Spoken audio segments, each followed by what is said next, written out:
Hi there, welcome to No Nonsense Whiskey. My name's Vin PF, and on today's episode we're going to be continuing the little trend I've got at the moment of covering supermarket and, dare I say, entry-level whiskies. And I use the word entry-level in all the kindest possible terms. This is the kind of cheapest and first release in a distillery's core range. It's not to say that it's like particularly cheap, whatever. It's just the cheapest one of that distillery as a general speaking release.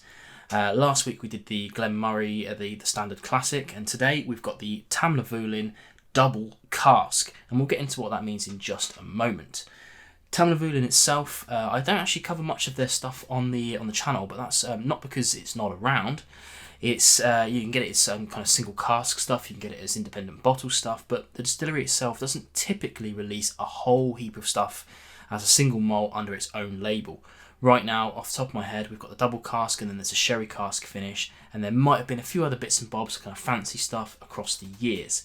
But if you really want to get into the actual Tamnavulin distillery itself, you've got to go independent bottled. But we're not talking about today, we're talking about the core range, and this has been around since 2016, so you can see how kind of new to the market this sort of thing is.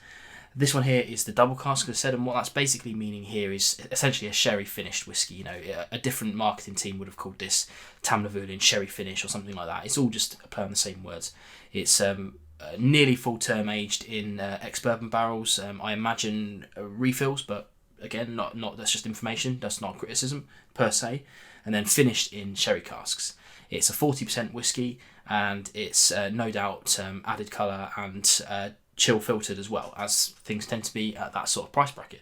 But as I am sort of expanding in my whiskey knowledge, I tend to be less critical of those whiskies when they're priced properly. And we'll get into that after the actual tasting itself.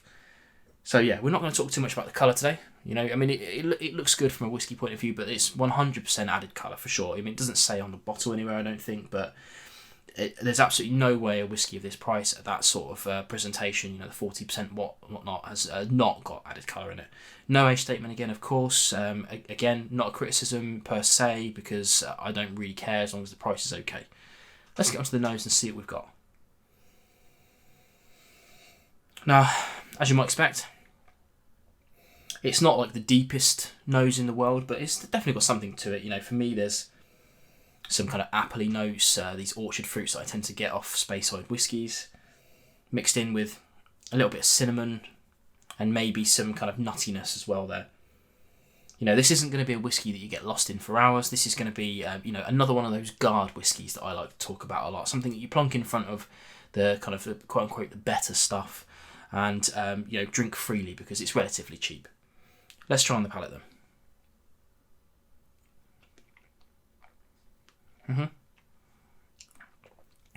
Again, nothing too surprising here. It's relatively thin on the arrival, as you might expect from the kind of 40%. It's it's got a little bit of fruits coming through, those apples and stuff. There's a kind of hint of almost a gingery element to it. The finish is quite short and it's quite drying as well once that initial fruitiness has gone.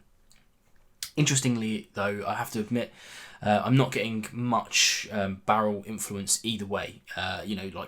Typically when you've got ex-bourbon barrels, kind of newer ones, let's say, that are kind of earlier on in their cycles, you'd get things like vanillas and honeys, and I'm not getting that. And with sherry casks, if they were, again, relatively newer, you'd probably get like more kind of dried fruits and kind of higher amounts of fruitiness in these things. But I'm not really getting either of those things. That said, these are all these are just observations rather than criticisms per se, because this is really a £20 whiskey. There are some sites for sure that will sell this for sort of £30 odd, but if you're a supermarket goer, which I guess most people in the UK are, you'll very, very frequently find this on the shelves of Tesco and Sainsbury's and whatnot for between £20 and £25. It's usually, especially Christmas time, you're going to find this for about 20 quid. And I think that's a good price for it. I would be tempted to pay sort of 22, 23 sort of pounds, but not much more. Certainly not those £30 marks. And I think if you go into this, having paid you 20 quid, you're not going to be too disappointed. If you spend your £30, I think I've seen on some websites today it's probably £32, and for only a few quid more you can get something quite exceptional in that price category.